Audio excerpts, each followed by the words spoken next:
Bola Punch Man. Nestor Romero making his triumphant Ali-like return to the ring. Nestor, what the hell is up with you, man? Not much. I've missed it. I've been away for too long, but I'm glad to be back, and I want to do this and enjoy myself again with you guys. I missed the camaraderie and the sitting around talking about boxing. And the beers. Yeah, the beers are good too. I really enjoyed those as well. Well, we've been plugging away. We've been trying to keep up your end of this, but you've actually been out on an injury as well because of your eyes. Oh yeah, the cornea transplant's finally gotten better. I'm starting to be able to drive at night a little bit better. It's not quite as cumbersome. I'm glad to be out of the smoky area of the smoke shop. Yeah, no more cigars. That was really bad as far as that went, but we do still advocate cigars. We are all for ruining your lungs with imported tobacco. Yeah.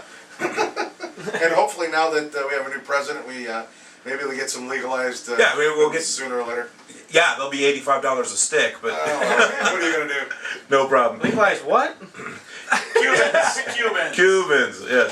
And if you'd be so kind as to pass your mic over to the gentleman on your left, we've got Eric, that guy Gibson. Oh, it's a wireless. How about that? And there's no wire on it. Check that out. No We've got Eric, that guy Gibson, who is not in your camera angle, which is fine. Don't go messing with stuff. He ain't worth looking at. But this is the MMA guru, the MMA expert, and I mean he's got lots and lots of credentials as to why he's on this evening to talk about it a little bit. That was good. Timmy's good at that stuff. Don't worry about it, man. Go ahead. To talk about some MMA action because of some comments that Oscar De La Hoya made over the weekend. Plenty to talk about, and I think I lit Eric's fuse, and I think we're gonna throw down in about 15 minutes or so. We're gonna have some fun. We're gonna have a good old time. So let's go ahead and hit the docket here, see what all the hot stories are in boxing, and special thanks to everyone that's out there in Ustream land right now listening. First and foremost, Antonio Margarito. First of all, he gets knocked out by Sugar Shane Mosley in what already is upset of the year, because not many people thought that Shane was going to go ahead and do what he did. Maybe you might have thought that he'd win a decision. Yeah. No one thought he'd stop him. Stop a guy that's never been stopped in his whole career, a guy that I believe has never even been down in his career, and not only did he stop him, his trainer. Do you remember the gentleman's name? His trainer did not want the fight continue. Was pretty much telling him, "I don't want you to go out after round 8." No, actually, we were trying to come up with the name of Shane's trainer. I can't think of his name. Nazir. Is it Nas Richardson. Nas Richardson. See, I thought it was Nate Richardson, but it's Bernard Hopkins' trainer. Correct. He prepares Nazim Richardson. That's his name. Yeah, well, Thank you for that, Pete. Appreciate that. Well, he actually prepared Hopkins for his last fight. He doesn't always prepare Hopkins, but in his last event when he beat Kelly Pavlik, which he did a great job training him, and he did a great job here with Mosley as well. So he's actually at the top of the list for trainer of the year at this point on the for the year? For year. the 3 weeks of the year so far? But yes. But he didn't only win this fight for Mosley. He actually pointed out something to help Mosley get the game plan for this fight. Not necessarily win it for him, but no, he definitely brought something to light that the world of boxing has been talking about. Actually, the world of sports has actually been talking about this all over ESPN.com. Antonio Margarito's been suspended in the state of California for, and I want to get this right, for having an illegal powdery substance added to his hand wraps. Now, his trainer was actually suspended as well. Yes, folks, for those of you that shop at Home Depot, it was Quikrete. Now, I am not sitting here saying that that Margarito, dipped his hand in vermiculite in order to resin and glass. Resin and glass, yes, said Eric Gibson from some early Jean-Claude Van Damme stuff, but definitely a hardening agent, which Eric knows all about. And it actually hardens throughout the fight, as you were saying. As the sweat goes into this material, it actually makes it harder. So as the fight goes on, the material actually hardens throughout the fight, which a lot of people instantly think, man, Margarito's always been a slow starter. and then comes on strong at the end of the fights. I mean, how many fights is it possible that he's done this? Very little can be said about that. All I know is that Nazim Richardson is the man. There's also word that in Hopkins' fight with Tito Trinidad several years ago, He pointed out something with Trinidad. Naz as well. pointed out, the same type of thing. So no, it's He really does a good job of noticing what's going on in the other locker room, not just his locker room. And yeah. Well, you have to have someone from the other person's camp in there when you wrap hands for this exact reason. So if I want to cheat, I'm going to make sure that it's something that is going to get by even my opponent's main corner man well, we seen watching. this. Seen this not long ago with Fred Roach even complained about how Oscar wraps his hands, how they roll the tape. He didn't like that. He says that he thinks that should be illegal as well because it makes it much harder than a regular just wrapping. I'll tell you right now, Freddie Roach is like, man, Oscar can wrap his hand any way he wants to as long as he's not putting that crap in there. Because my understanding is I thought this was the job of the corner man anyway, is to notice things like this. So myself personally, if there's another fighter out there that fought against the Tijuana Tornado and they didn't catch the quickcrete in his gloves, then I would either fire him or string him up from a nearest tree. Well, there's been a lot of fighters that have fought him and nobody's noticed it up to this Well, point. I'll tell you what. You have to give Naz his due for actually noticing. Believe me, I have completely and utterly agree with you. The problem that I have is, at the end of the fight, Shane Mosley did not look like he'd been touched. At the end of the Cotto fight, Miguel Cotto looked like he'd been run through a tree chipper. And Yeah. He looked like a Picasso. And His you nose can't- was on one side of his head, his eyes were on the other. But you- it was ugly. as we were talking about on the way here, you can't take Margarito's chin away from him. He's No, always no. had a great chin. Well, yeah, and but you can't Mosley, put anything in there to No, obviously not. But unless Mosley put the quickcrete in his gloves, but he tore him up. Well, see, but- which is something nobody, including Miguel Cotto, couldn't do. I could put stuff in my see, goatee. the, the way I see it is with Margarito's chin, the fact that if he's got some hardening agent in his gloves, I don't know that he did it before or not, but It does take after away. a while it takes away from you, and now your punches aren't as hard anymore. Yeah, or not as sharp. You're not throwing as sharp a punch, and your strength is getting sapped by the fact that you're just getting beat by something, whether it be legal or illegal. Obviously, he doesn't have that hard a punch because Shane Mosley didn't look like he'd been touched. There was no swelling around his eyes. There was no bleeding, no cuts. Very true. Margarito looked like he'd been pummeled by a gang. The other thing that Mosley did that nobody else had ever done is went to the body early in the fight, This is which true. nobody else did against Margarito, and it worked out great for him. I mean, it slowed Margarito down. You know what? It may or may not have been, his strategy. I like Mosley's strategy. I thought he took the body out on Margarito quick. I don't think Margarito's body's as strong as his chin. But Mosley boxed him. yes, he did. Mosley was not scared. He stuck to a game plan. Who can say they actually started a game plan in round one and finished it out all the way through? They say game plans are out the freaking door the second you get hit. Shane got hit and didn't care. He goes, this is the way I'm going to beat this man. And damn, he went on and even got hit clean several times. Yeah. And well, so I'll stick with several times. It's not like he got pummeled, but he definitely ate his share of stuff I guess the guy that hits really hard. exceptionally hard. Especially with a guy that usually hits even harder.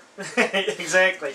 But and like I said, the main thing is he's always been able to take a punch, and in this one he got stopped. So you still have to give Shane credit for that. And like you said, sticking to a game plan and everything else that it worked out in his benefit in this fight. All I can say, what's going on, Mac, in Vegas, by the way? I haven't talked to you in a while. How have you been? What gets me is that, usually speaking, I'm either in a really scientific boxing mood or I'm in a, check your defense at the door boxing mood. I always like it when people have bad defense. It always makes for a better fight. They get hit. Exactly. But what really gets me is when you have that perfect, convergence of the styles make fights. You have a brawler, and you've got a very scientific guy. A scientific guy who's Shane Mosley, who in most cases can square up those shoulders and throw bombs when he needs to. I mean, when he was lightweight champion, he had like an 86% knockout percentage. Okay, he was knocking out everybody in lightweight when he moved on up. I don't know about Mosley against Mayweather just yet, Mac, but I mean, a lot of people have been calling for that fight for a number of years. Yeah, 4 years ago I'd have said that. But then again, Shane just fought. He didn't fight like a 37-year-old. He fought like a damn 27-year-old just this past weekend. So maybe he's on to something. I don't know. I don't know if that's the fight that they're going to be lining up first for Floyd. I think Floyd wants to fight Pacquiao. Floyd will come in, fight one guy, lose, and head back out. Floyd is going to do what Oscar De La Hoya has been doing for a few years now. Lose him? He's that too. He's going to fight 1 or 2 fights or 1 fight a year and collect his $40 or $50 million and go home and spend it and come back next year and fight again and collect his 40 or 50 mil and spend it again. I have my secret weapon that I call the whole lot of nothing stance. You think Mosley has the skills to beat Mayweather Jr.? Well, an active fighter does have the skills to beat a non-active fighter. I'll give you that. I don't know. Because Mayweather's not fighting right now. He definitely has some skills that would put a great fight up with Mayweather. He definitely has a chance against Mayweather. I don't know if he would beat him. Let's see Shane against Ricky Hatton first. Let's just blow the roof off the place. Blow the roof off. I don't think Hatton's going to come back up to Walter. I don't know if that's what he wants to do. I think he's more interested in staying at Junior Walter because the couple fights that he did come up, he didn't do a great job at welterweight. Well said. Very true. We could talk about Margarito and Shane all night, and when we do the fight rundown, we're going to have another chance to talk about the fight itself. What was it that was working for him? Mac, you really like Shane Mosley. You say he'll beat Pacquiao too. Ow! I know. I don't know. I'm a really big Pacquiao supporter right now. I'll tell you what. I wouldn't want Pacquiao to fight the Shane that fought Saturday. I'll tell you that. No. I mean, Pacquiao is no Vernon Forrest. True. They both are southpaws. Let's go on to some sillier news. What I first saw on Fight News earlier today when I was writing this up, I thought that whatever you're doing, don't do that anymore. Yes. I believe that's the speaker. So. I thought it said that AARP wanted Tommy Morrison's fight postponed. It's actually AAPRP, the American Association of Professional Ringside Physicians. The ring doctors of the world do not want Tommy Morrison to fight anymore. Is this because of the HIV thing? It's because of the HIV thing. Because he hasn't had a He hasn't had a positive HIV test since that first HIV test. Yeah. Well, if you believe what Tommy Morrison has been proclaiming, and I tend to, he has had officially 1 positive test. Right. And he's had a couple thousand negative tests. Right. And it's the positive test that people always listen to. And he's saying that the positive test was because of a couple different drugs that he actually had in his system, namely steroids and cocaine. He said he was doing both of those things at the same time, and he believes that's why he tested positive. Now, he believes that, but is it the scientific, possibility that cocaine and steroids cause an HIV, a positive HIV test? I don't know. They're not really similar in chemical makeup. I know that a particular type of bagel can make you fail a drug test. Oh, if it has poppy That would be seeds. poppy seed. Yeah, if it has poppy seeds, that's And an it has a opiate. pound of pop. That's where morphine and the Vicodin, the hydrocodone, all that stuff comes from poppy. So yeah, that can do it in large amounts. I like Poppy Montgomery, who's How do you? The professional student over there sure does know a lot about drugs. about drugs. Anyway, let's move on. Do you think I know this because I'm a student? Let's move on. All the heavies want to fight each other, guys. They've all been calling out every other heavyweight there is. All from Russia. Vitaly Klitschko wants to fight Juan Carlos Gomez, and then he wants to fight Oleg Moskvin. Vladimir Klitschko, the champion right now, the main champion, wants to fight David Haye, he wants to fight Chris Arreola, and he's bringing up the name Alexander Dimitrenko now. Shigev says, Carl Davis Drummond, then I want Valuev, then I want the Klitschkos. And Valuev says, I just want the freaking Klitschkos. I mean, I think Klitschko's that- kind of agree with Valuev because they want to get his belt. The Klitschko's want Valuev too. I would love to see like a handicap match. The Klitschko's against Valuev. It'd be like Andre against the Hart Foundation. I've got that on tape, guys. Is there- I'm not kidding you. You gotta throw like a little Pacquiao in there, someone with a little speed jumping around. Oh, like Little Beaver? Is there any possibility ever of seeing the Klitschko's fight each other? Absolutely not. No. Darn. No, they've actually said that their mother doesn't want them to fight, so that fight will never happen. Okay. Reg Goodrich died too. My God, we've got a lot of death in boxing lately. That's terrible. That's a Hall of Famer as well. I was there when Reg Goodrich was inducted. We'll be talking about that a little bit later. Also, Jose Torres passed away. Great Hall of Famer. I mean, the first Latino light heavyweight champion of the world from Puerto Rico. ESPN Deportes announcer, actually, for boxing. And they actually gave him the 10 count during the Mosley Margarito fight. Yeah, right before the fight. Man, he was just the greatest fan-friendly guy. Anyone that's ever been to the Boxing Hall of Fame has met Jose Torres. Great guy. Signed autographs for, Ever. an hour at a time. Loved everybody. He was a big guy, and he fought at light heavy, right? He fought at light heavy. Yeah. And he's a big guy when you walk up to him, so... Well, you, from across the parking lot, you're like, oh, a sweet old man. And you walk on up to him, and he just keeps getting bigger the closer you get to him. And then you shake his hand like, oh. But, oh, man, what a class act. And we'll be talking about him a little bit later as well. What a sweet old man. Very great guy. Very great guy. I think I should be wearing a damn Swami hat because I had the forthright and the brain power to get Jonathan Banks on the show 2 weeks ago to talk about his upcoming fight with Adamek, which he did not have official word on yet. So he told me beforehand he couldn't actually talk about it.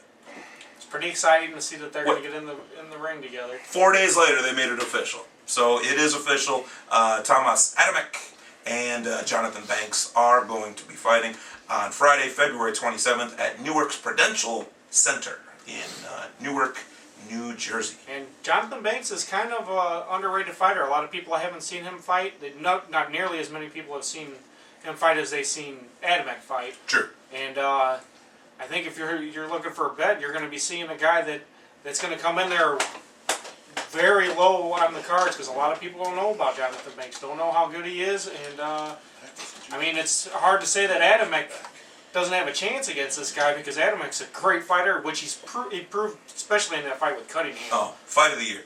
I don't know if it was fight of the year because of Vasquez Marquez. I like Vasquez Marquez more than that fight. I'm just saying it's up for fight of the year. I'm not saying it was the fight of the year, but you're right. It was definitely fight of the year on Showtime, or not on Showtime, on Versus, which was the network that it was on. But I don't know. It was a great. Either way, it was a great fight, and it was a great way to finish up the year. And I can't wait to see Banks get in there with him. Now, Banks is not taking on the names that Adamek has, but like I said, he's going to have a great chance of beating him. Well said. Judy O'Brien also live and in person out there in cyberspace. So not really live or in person, but definitely in cyberspace out there right now. Judy, we love you. You know that. Let's go ahead and take a break, and we're going to get to our topic. Actually, we usually save our topic for the 9 o'clock hour. This one might take a little while, so we're gonna get to it pretty quick. Well, the good thing is there's not a lot of past fights to run through, and we've actually talked about the main fight already quite a bit. Yeah, so if we spend the next hour talking about this topic, which it's not going to hurt much. Yeah, I don't think we'll take an hour, but we're close to a half hour usually on the topic. Yeah, but there might be some friendships lost. There's gonna be some stuff going. You're walking home, Abel. I think most of us don't agree with what guard was said. Perhaps that's Judy's cell number. That's 75685. Let's go ahead and take our first break of the night. This is your Bolo Punch Boxing Hour, brought to you by Joe Brogy Insurance. www.bolopunchboxinghour.com. Streaming to you live as always on Ustream.com.